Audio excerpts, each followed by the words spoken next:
他们知道苏苏偷跑了。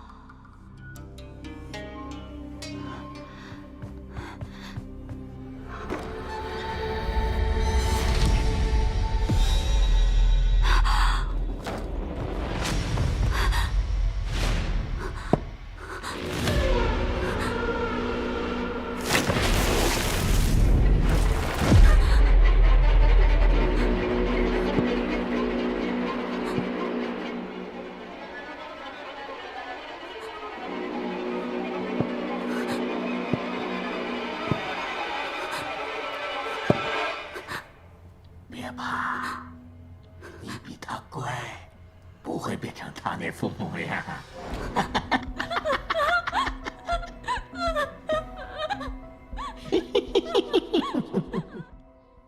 今日我前来找你，是有一件事情想和你商量。刺史吩咐便是。这几日我想了一下，若是14郎不介意的话，可否留在我的府上做个主簿？你弟弟阿斗可以做你的副手。怎么，二位郎君觉得屈才吗？不，14郎感谢刺史收留。好，这是我的贴身侍卫旭峰。旭侍卫，李主簿。好了，行军总管约我到府上一叙，那我先过去了。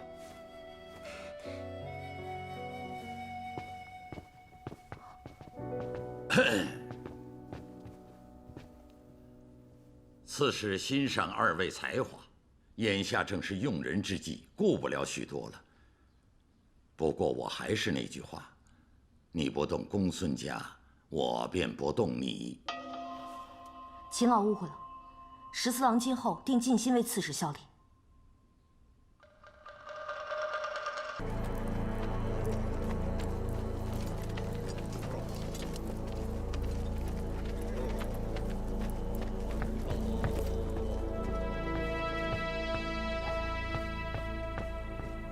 特勤，探子来报，阿什勒隼昨夜往朔州方向去了，应师大军未动。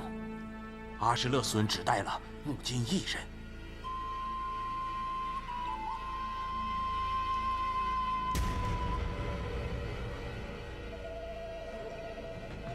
来人，特勤，雄师集结。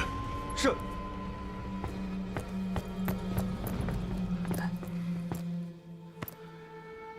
他们敢给咱们机会，咱们就让他们知道，谁才是狼神的子孙。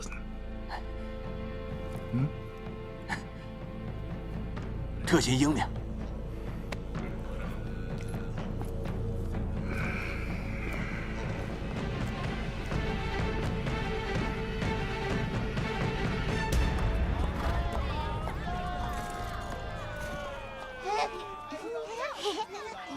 手艺不错啊！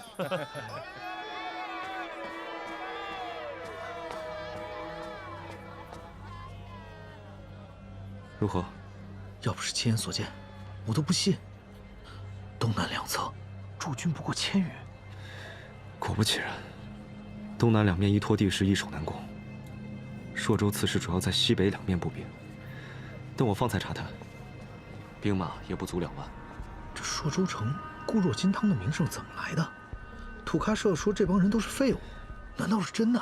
方才进城时，你可有注意城墙？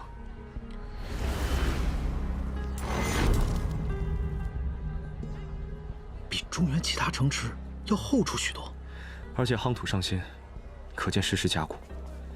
平时各色人等随意来往，可一旦打起来，这城门一闭，谁也进不来。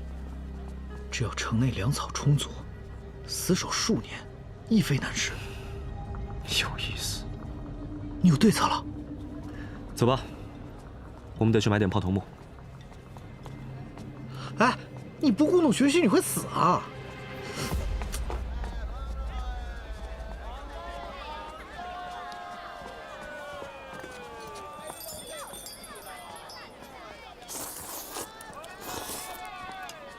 要是师傅能帮公孙恒分析官场厉害，许他前程，他一个降了李唐的随官，难道不会动心吗？就怕这公孙亨想要的不是这些啊。几岁了，吃面还会被呛到？师傅，怎么好像没钱了？上次给乞丐送干粮，钱都用光了，一点没留啊！不是师傅你说的吗？做人要饮水思源。若不是那些乞丐告诉我们山贼的出处，又怎么进刺史府？既然在刺史府有吃有住，那还要钱干嘛？师傅，这可是你的原话呀！我数到3，咱们一起跑。两位客官，吃的如何啊？2碗面，一共10文钱。哎，没，还没吃完呢，一会儿结账。不好意思啊，店家，我们2人出门匆忙，忘记带荷包了。不如这样吧，我让我弟弟回家去取，我在这候着。哎，好嘞，我这就弄钱下。你别跑啊！好啊，先跑一个，寻隙再跑一个。哼，你们这种伎俩我见得多了。走，给我见官去。不是，店家，你听我说，我弟弟去取钱，马上就可以回来的。我怎么知道你说的是真的假的？走，店家，你一共多少钱？我给你。怎么是你啊？10文。多出来的就算这位小郎君赏你的。哎呦，多谢郎君，多谢郎君。哎，方才多有得罪啊。哎呀，都散了吧啊！啊！阿准，又见面了，14郎。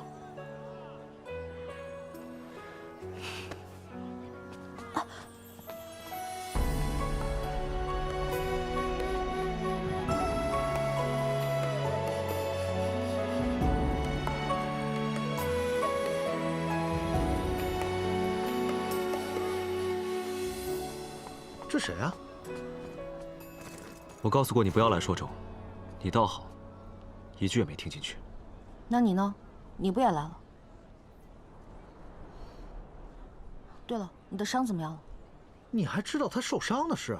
伤是我包扎的，我自然知道。原来你就是那个兽医啊！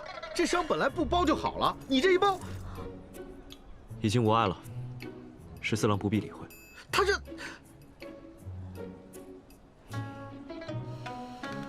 没事的便好。对了，朔州速整边贸，像你这种奸商，怎么做生意都会赔的。14郎准备在朔州待多久？算了，我们还是不要打听对方的事了。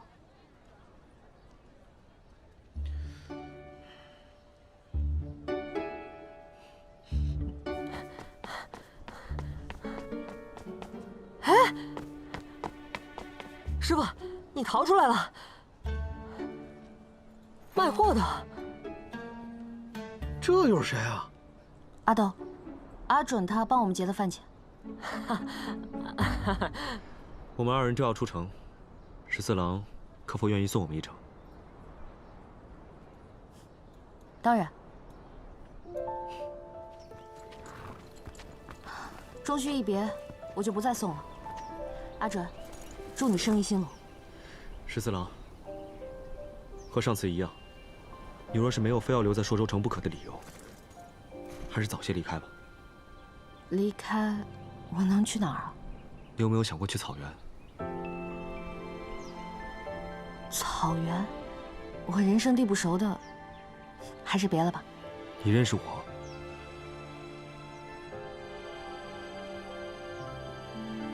多谢，不过还是算了。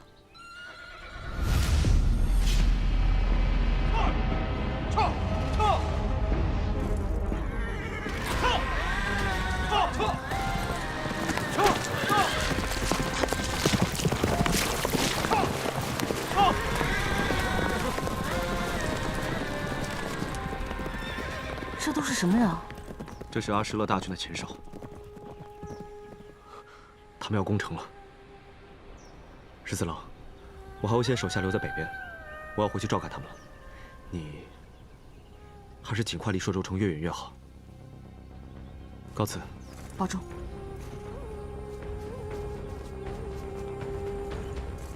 师傅，我们现在该怎么办？回城。土喀社竟然想趁着你不在独揽头功，我们真的什么都不用做吗？你要是想看土喀社狼狈的样子，就留下来。我对丧家犬没有兴趣。你就这么认定他必败无疑啊？土喀社这个蠢货，更何况他还在。他？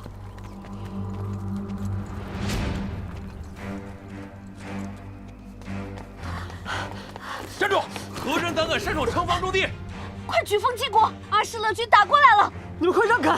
若是误了示警时机，你们担待得起吗？不行！李主簿，让他上来吧。是。李主簿，你怎么跑到这儿来了？刺史，阿什勒部大军攻过来了，快击鼓！还不急？不着急。刺史的意思是，现在还不击鼓示警？现在还不急，让他们再靠近一些也无妨。刺史，你可想清楚了？一旦阿什勒部攻进城，于朔州可是灭顶之灾，于整个大唐亦是头悬立阵。竟然对主公动手！好了，旭凤，他也只是一时情急而已。现在敌情紧急，我根本没有时间跟你详细解释。来人呐，在！把他俩给我押回府里，好生看管。公孙恒，你不会用兵，一意孤行。公孙恒。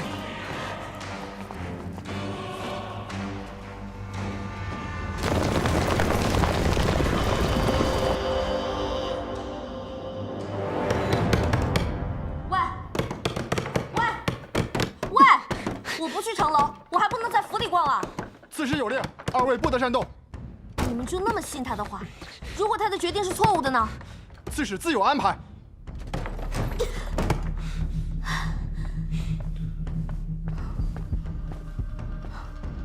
我看这公孙恒根本就是浪得虚名，真不知道他用什么方法骗得这全城居民竟然如此全心全意拥护他。你刚才听到那战鼓声了吗？隔了那么久才示警。此战，他是唯一。阿斗，你说，咱们这朔州城是不是来错了？一个连最基本的兵法都不懂的人，我竟然还寄希望于请他起兵相助。就是，连我都知道文寇示警要及时，他作为朔州刺史竟然不懂。就怕他是故意的。如果他敢将朔州城拱手让给阿什勒部，我一定不会放过他。我也不会放过他。刺史，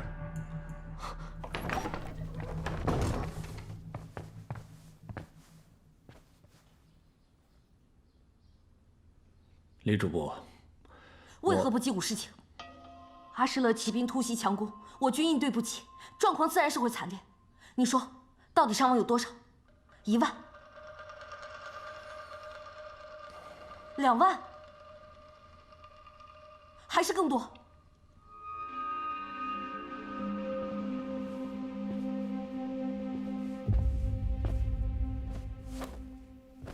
李主簿，我们既然不懂兵法，为何不听劝？为何要一意孤行？你们是不是故意的？你们将这全城百姓的性命都置于何地？李主簿，此战大捷，我们打胜了。胜了？如何胜了？是啊，刺史，你快跟我们说说，怎么就胜了？二位稍安勿躁，且听我细细道来。主公之所以迟迟不肯击鼓示警，是另有用意的。当时城楼内外暗藏了3000名弓弩手，阿什勒骑兵策马奔袭，很快就进入了我们箭矢的射程范围之内。主公一下令，万箭齐发，阿什勒的骑兵来不及调转，立刻就慌了阵脚。此时主公再下令，传令下去，开城门，出车马。我方的将士列阵，向敌军攻去。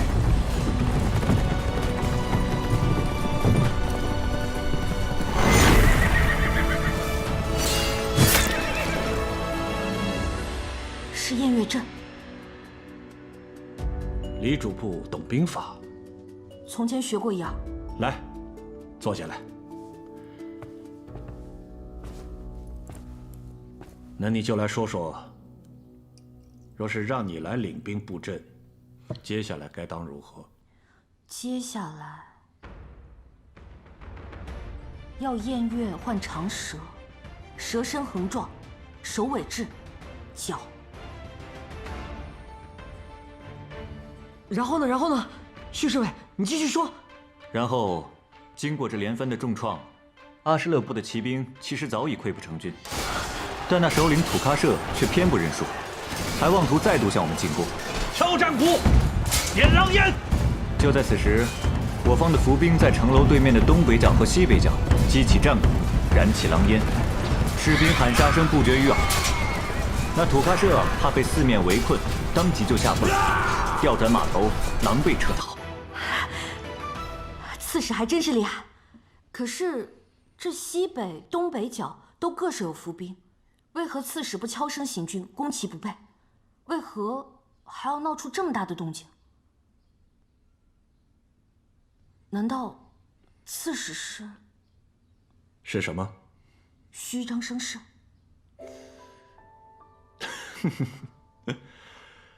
李主簿果然是少年英才，我的计策都被你看穿了。你说的没错，伏兵只不过是2000人呢。刺史真是用兵如神。怎么，不再说我是不善用兵，一意孤行了？是十四郎无知。十四郎自持学过1、2兵法，竟对刺史口出狂言，十四郎无地自容。好了，这种小事我是不会放在心上的。不过十四郎冒着生命危险登城报信，这份对朔州百姓的心意，我感受到了。在这里，我要代全城的百姓道一声谢。刺史容人之量，十四郎感佩。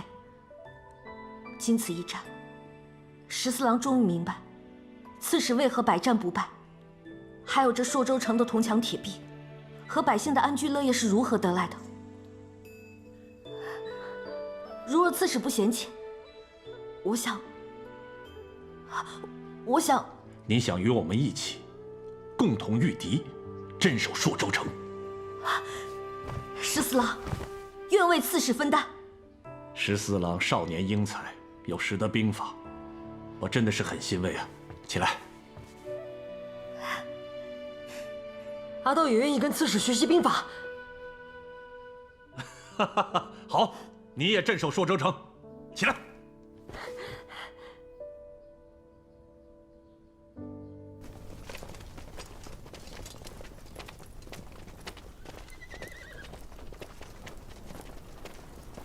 恭喜雄师平安归来！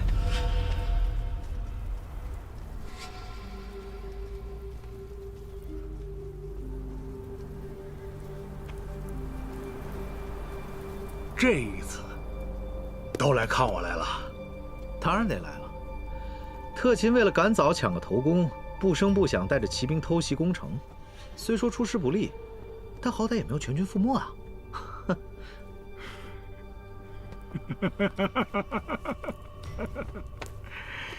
哎呀，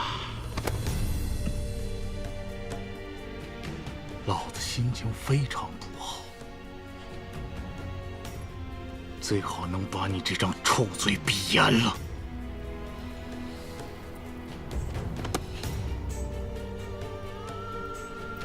雄师出战，打草惊蛇，若往后战局陷入被动，便是你们今日之错。哼！怎么了？我带我雄师出去训练一下，给我扣这么大嘴？我的事我心里有数，不用你们管啊！你们的事我们也不想管。今日战事，我们会原原本本的报与可汗。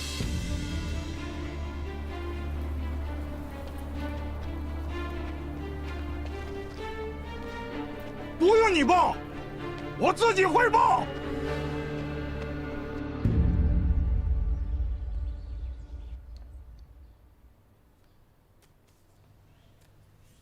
替我把这封信送到行军总管府上。这次阿什勒部来者不善呢。若我猜的不错的话，他们一定会再次发起进攻的。我们需要援兵，我这就去。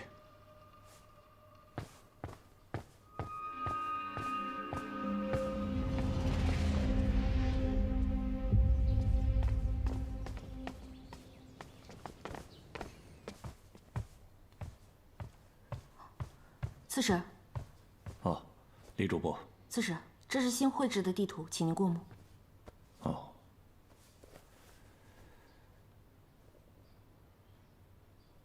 唉。刺史为何愁眉不展？毕竟打了胜仗，怎不见刺史有胜利之喜？一场小胜而已，有什么可开心的？我已派徐峰向行军总管府请求增援了。增援？这朔州孤儿金汤，竟还需要援兵？阿什勒部真正的强敌还没有出现。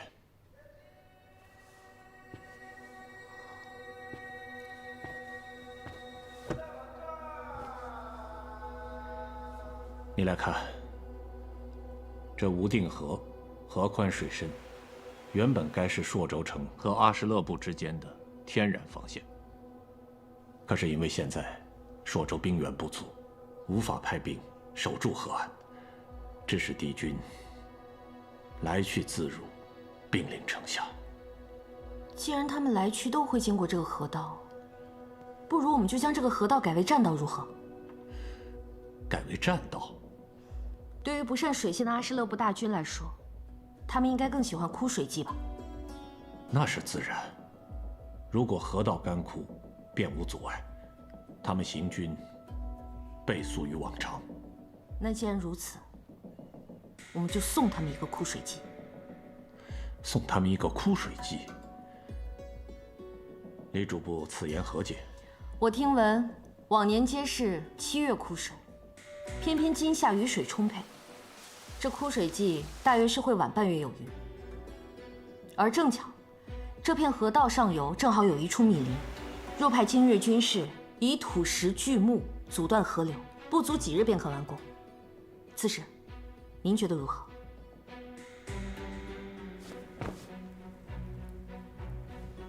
你呀你呀，啊，好你个李主簿，竟然想出此等计谋来14郎妄言，让刺史见笑了。李主簿智计过人，令人佩服。只不过，阿什勒部的雄师刚败，仓皇溃逃，估计有段日子，他们不敢轻易出兵了。就算是他们敢出兵，也会是谨小慎微。看来怎么让他们放松警惕，这需要我们好好的思量啊。倘若不是这阿什勒部的骑兵实力过于强盛，其实还有更可靠的打法。更可靠的打法，说来听听。古时孙子有云：“凡战者，以正和，以奇胜。”倘若以我方大军为疑兵，吸引敌方主力，再派骑兵绕道，从敌军背后侧翼发动奇袭，冲垮敌阵，再逐一击溃，这岂不是更加痛快？好，李主簿年纪轻轻，却有如此的气魄，真是让人佩服。这也让我想起了另外一个人。何人？就是当年的秦王，如今的太子。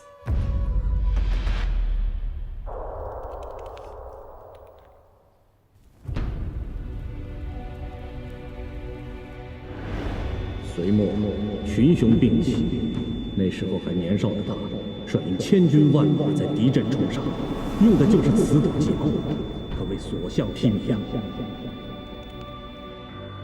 想不到今日能从李主簿口中听到相同的战术。李主簿，看来你之前在我面前说的略懂一二，也只不过是过谦之词啊！太子威名远扬，我不过是一样画瓢，不值一夸。李主簿，不必过谦了，朔州有你，真是万幸啊！哦，还有一事，李主簿，这是上报朝廷的奏报，你要安排义父日夜兼程，赶快送到长安。此时，这是信不过行军总管。哼，谈不上什么信得过，什么信不过，只是此时事关百姓的安危，我们必须向万无一失多迈进一步。是，我马上去办。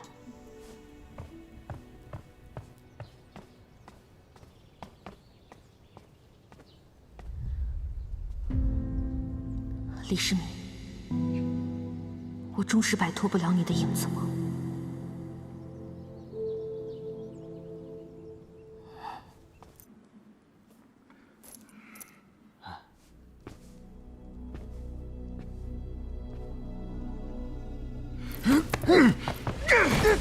我想起来了，你是朔州人，你对朔州务必了解啊！你早就知道今天会败，你是有意通敌吗？在下冤枉啊！在下投诚之心日月可照，我只有一计要献给特勤。特勤听罢，若还要下了杀手，在下心甘情愿。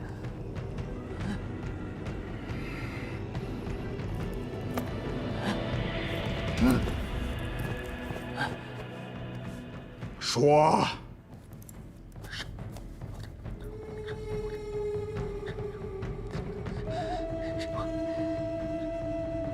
这次有多大把握？此计若成，朔州不攻自破，特勤当局首功。是吗？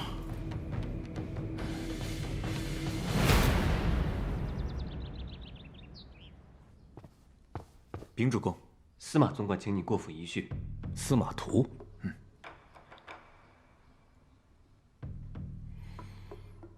他还有说些别的什么吗？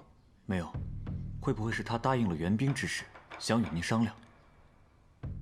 这次阿什勒部进犯以来，他那边没有任何的动静，他一直对我防范有加。此事没那么简单呢。好了，你先退下吧。是。秦老，这司马图请我，看来一定是个鸿门宴。可他是行军总管，我又不能负了他的面子，我得去一趟。主公，老朽陪您一道去。不必了，我想你留在府中更有用。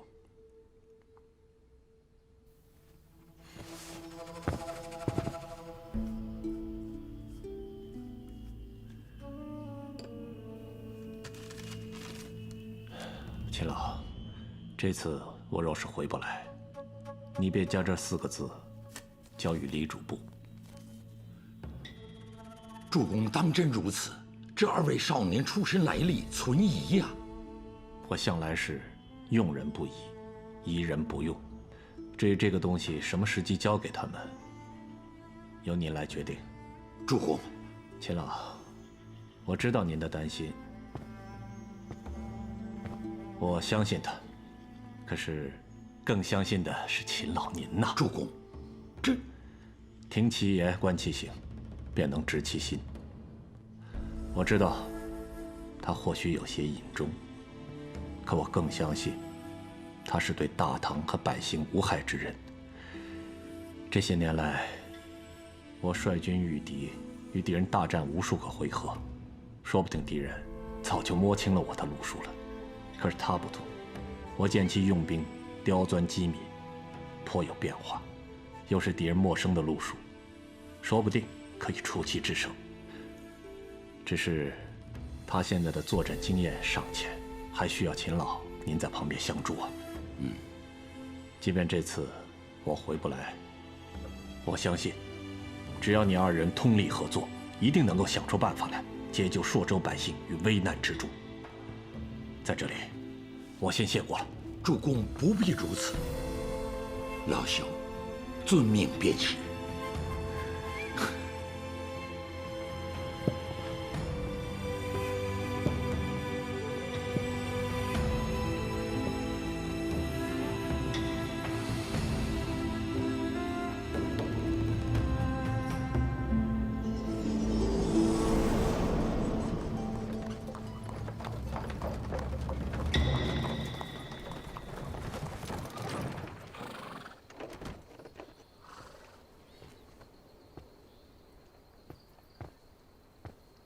刺史，站住！干嘛？徐峰，你就在这儿等我吧。是。走。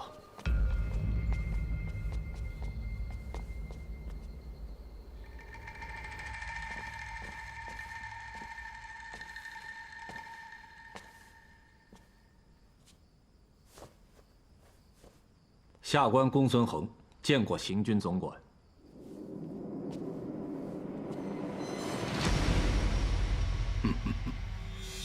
原来你眼里还有我这个行军总管啊！下官惶恐，还望总管示下。我且问你，今日你是否出兵迎战了？是，今日军情紧急，当发现敌情时，阿什勒部已经兵临城下了。下官实在是因战事紧急，派不出人手来向总管禀报，事急从权，还请总管您见谅。本官待天子巡牧4州兵马，尔等行军，皆须听我调令，任何人不得私调兵马。本总管并非不明白事急从权的道理，可是今日交战整整2个时辰，难道在这2个时辰当中，公孙刺史忙到来不及遣个人来知会本总管一声吗？是下官一时疏忽了。人皆道你公孙恒心细如发，怎么会疏忽呢？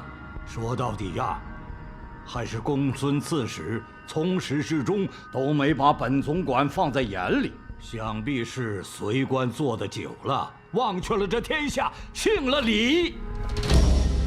下官笑堂，那是诚心诚意的，还望总管能够明鉴。下官绝无异心。你这么说，那是本官诬陷于你了。下官不敢。你公孙恒，仗着兵马只听你一人调遣，在这朔州做了数十年的山大夫，横行霸道惯了，有什么不敢的？今日你朔州私调兵马，我如果坐视不管，其他3州也会争相效仿，是本总管如无物了。来人！总管，现在战事正急，请允许下官先退了敌寇，下官必定再来您府上，向总管您请罪。等你忙完了再来请罪，你好大的面子！你把天子的颜面置于何地？总管，请以战事为重，以百姓为重啊！带下去，严加看守。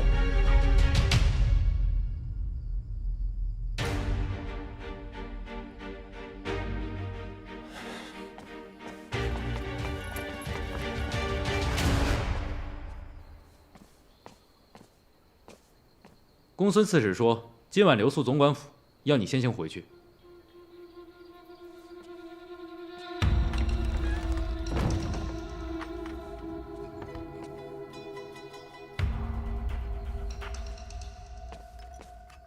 总管，刺史府送往长安的战报，可截住了？都截住了。朔州的消息绝传不到长安。你马上派人守住南下的驿道。阿什勒部退兵之前，北境4州的任何消息，都绝不能外传。是。出来吧。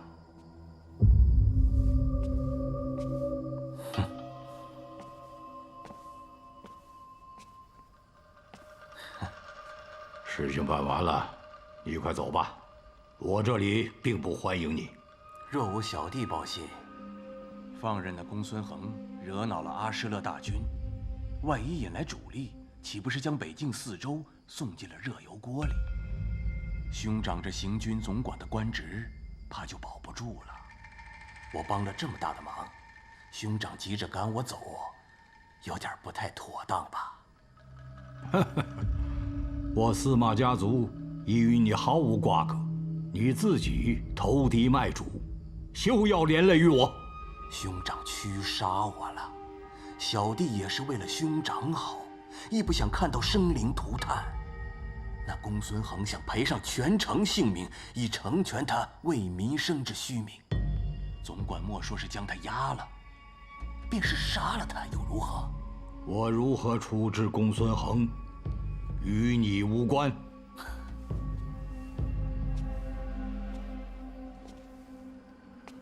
好吧，朔州城破呢，是早晚的事儿。到时你这行军总管的人头，我如今投效阿什勒部，深受重用，境遇如何，兄长也已见到了。你我兄弟同根，小弟自然不会忘了兄长的好处啊。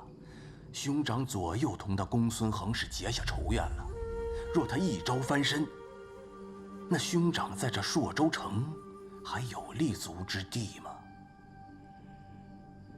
小弟只能劝兄长一句：弃暗投明，为时未晚呐。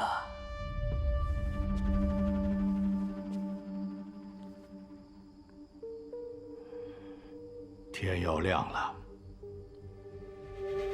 快滚！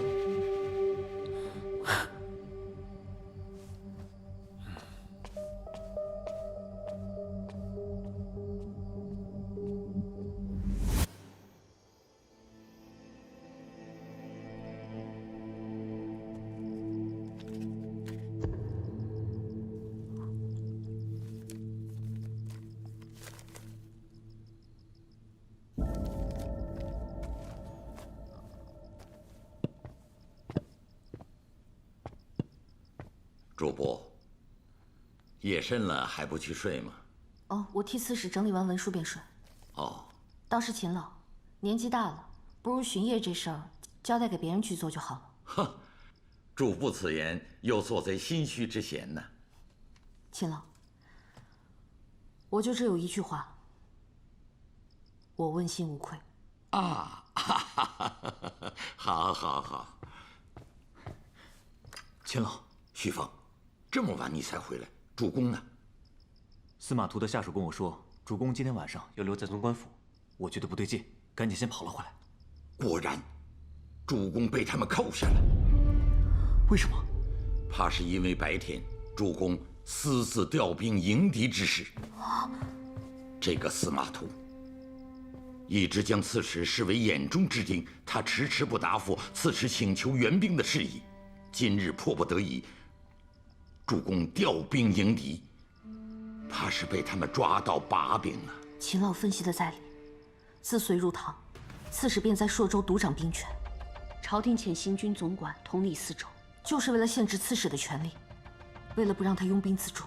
如此今日已矣，虽未叫贼寇得逞，但也会成为他们今后发难的由头啊！对，狗官竟如此不明事理，我这就派人打进他潼关府，将主公救出来。站住！你不能去。为什么？糊涂！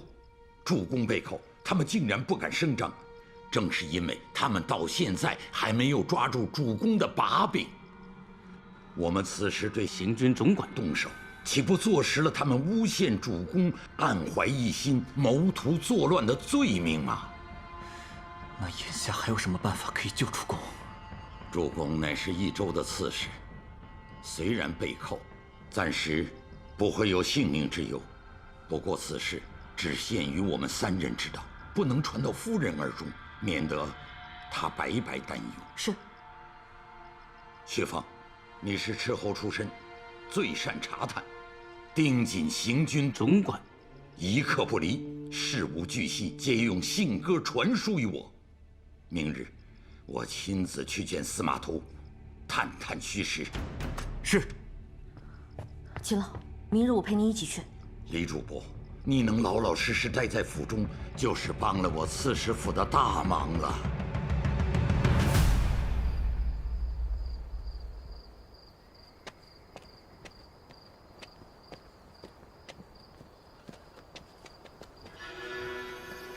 土喀社那个军师什么来头？此人复姓司马，是土喀社随大可汗征战时俘虏的中原官员，瞧着有些头脑，便留下了一命，做了雄师的军师。照中原话是小人得志，也不知道这个小人又给土喀社出了什么主意。方才斥候来报，公孙恒被潼关府押了。公孙恒被押了？哼，铜墙铁壁又如何？这公孙恒保了朔州这么多年，没想到被自己人给关了，这不是抬着朔州城送给我们吗？可惜了，一代名将毁于奸佞。听好那个司马剑，别让他玩火自焚，烧到我们了。是。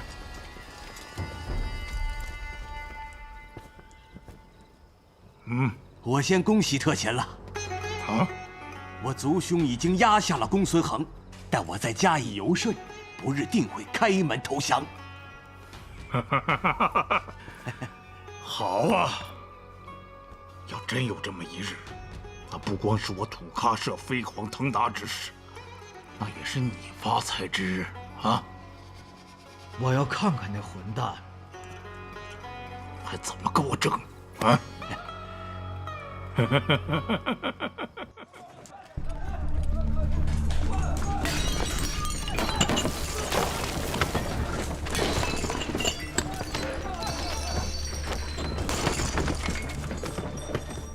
你们这是要赶人就直说，你们这是干嘛？府上遭贼了啊！主簿，今早我被司马图挡在门外了，可我的斥候回报，司马图称刺史勾结阿什勒部的人，罔顾军令，有反叛之嫌，所以被关押候审了。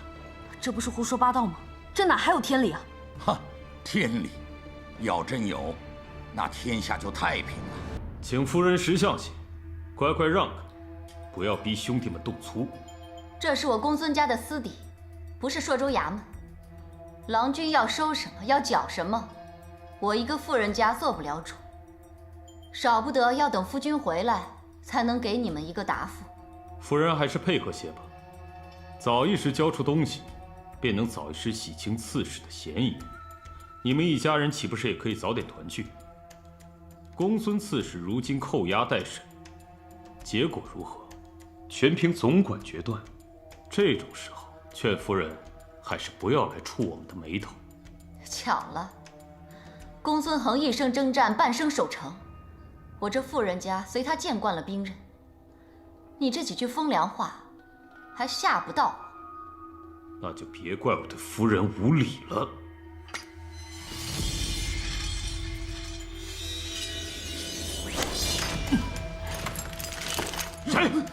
谁干的？有话说话，休要在我家主人面前放肆无礼。刺史不在，夫人做不了主，有什么事便冲小老儿来便是。你这老头做得了主？我家主人落在你们手里，做不得也得做呀。夫人，您要是信得过小老儿，这里就交给我吧，请您回内室照看元娘。有劳先生了，请。诸位，随我来吧。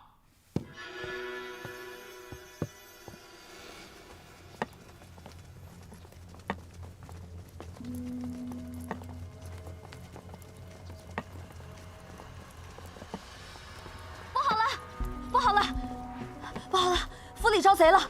胡说！刺史府怎么会遭贼呢？开什么玩笑！这府里财物丢失尚未做统计，但是刺史的书房还有账房损失非常严重。如果想要降低损失的话，就要立即带兵追贼啊！行了，别说了，不懂规矩。这是司马总管的王侍卫，赶紧见礼。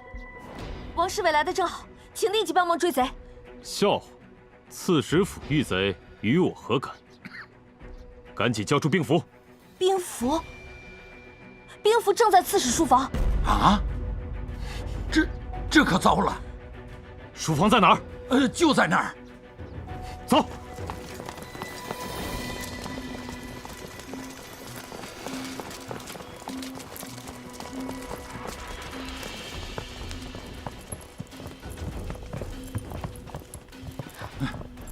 秦老。啊！这还真遭贼了！给我搜！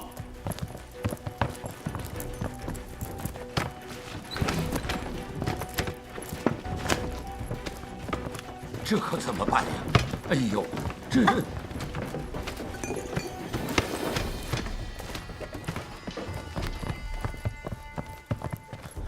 王侍卫，没有发现兵符。别耍我了啊！我不管兵符是不是真被贼给偷了，3日之内交不出兵符，刺史府上下别想安宁。走。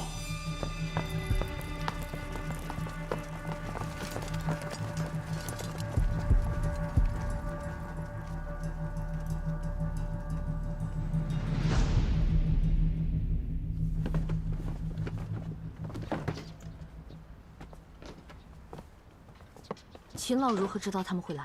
司马图一直逼着刺史交出兵符，这次他扣下刺史，就是想拿到兵符。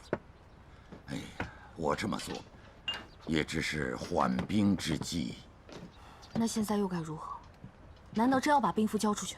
你以为司马图拿到兵符就能调动朔州的兵马吗？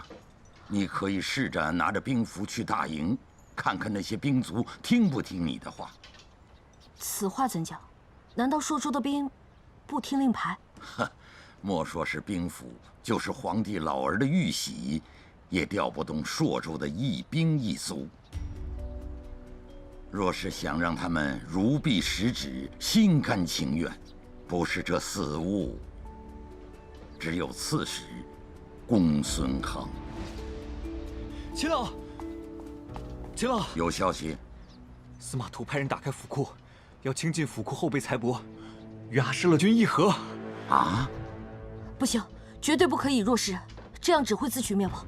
现在刺史被关在牢里，又不能指挥军队，眼下该如何是好？大不了就鱼死网破，直接冲进去，冲进大牢救出刺史。你要带兵去冲大牢？哼，正中司马图下怀，不仅救不了刺史，反而将朔州置于险境。刺史招你入府做了主簿，我希望刺史不会看走眼。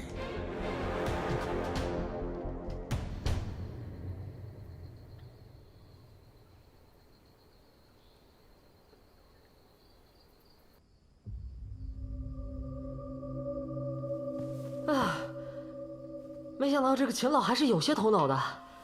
别看他走路颤颤抖抖的，好像路都走不稳，这脑子还挺灵光的。你说是吧，师傅？师傅，师傅，你在想什么呢？我在想该如何救出刺史。挑选上千精兵，将总管府围困，由我窦大将军亲自出马，必定手到擒。我们初来朔州，很多情况都不是很了解，连秦老都没有办法。公孙恒对我如此信任，我又岂能不救？那除了劫囚车，还能有什么办法？难不成把司马图给杀了？你看我干嘛？我有办法了。哎，师傅，你干嘛去啊？我去找秦老。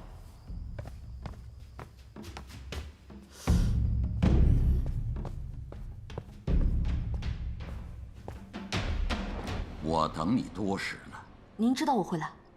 你一定想出了什么计策，时间紧迫，说吧。我确有一计，需要调动人员。说来听听。我需要刺史麾下的一些援兵，届时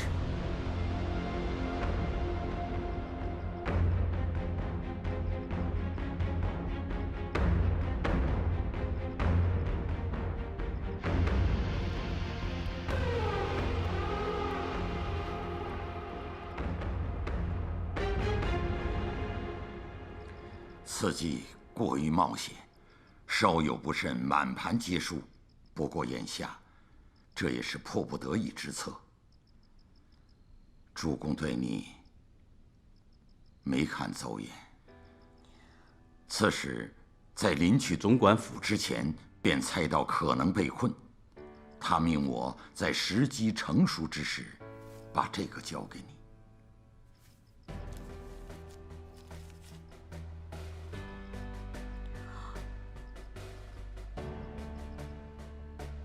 十四郎，定不负刺史所托。好，要我做什么？说。秦老，我想要刺史麾下非常可靠的一些副将，让他们到府上与我一见。好，但是我要告诉你，我不是在帮你，我是为刺史做事。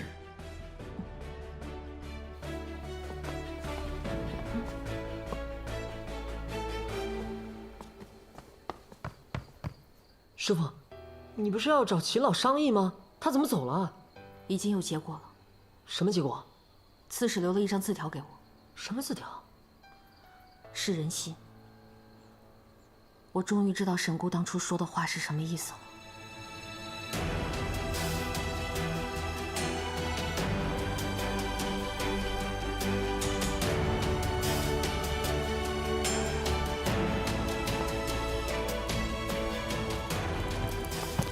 末将郭宁、张辉见过主簿。二位将军有礼，请起。想必二位将军已经知道刺史逢难。关于司马图欲开府库议和一事，今日请二位将军前来，正是想请二位相助，共同破局。主簿只管吩咐，只要能阻止开城，迎回公孙刺史，我等已经倾尽所能。既然如此，那我就不客气了。敢问城中有多少轻骑？6000，我与张辉将军各领3000。那就调出1000兵马过来，由郭将军来指挥，分成2班，每日夜半时分扰袭城外阿什勒部营地，一旦对方回击，便立刻撤兵，不许折损一兵一马。是。那我呢？我做什么？我需要张辉将军暗中调出部分人马至城外，到西北和东北2处山头驻扎，与城中的驻军互为犄角。城中兵马不过3万，守城已是勉强，主簿为何还要调兵出城啊？如若和谈当日出现意外，由张辉将军带领的兵马可做援军假象，届时可震慑一时。明白了，主簿就放心吧，此事定在开城之日前安排妥当。有了，二位将军。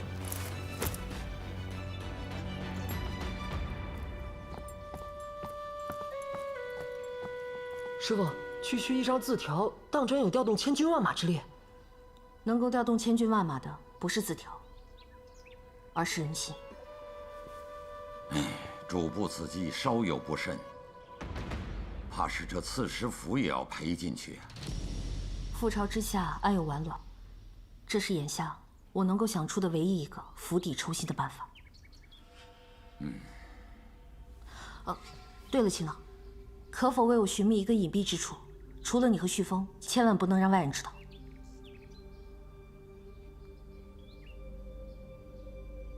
好吧，老朽愿赌刺史的判断，但愿他是对的。跟我来，府里有密室。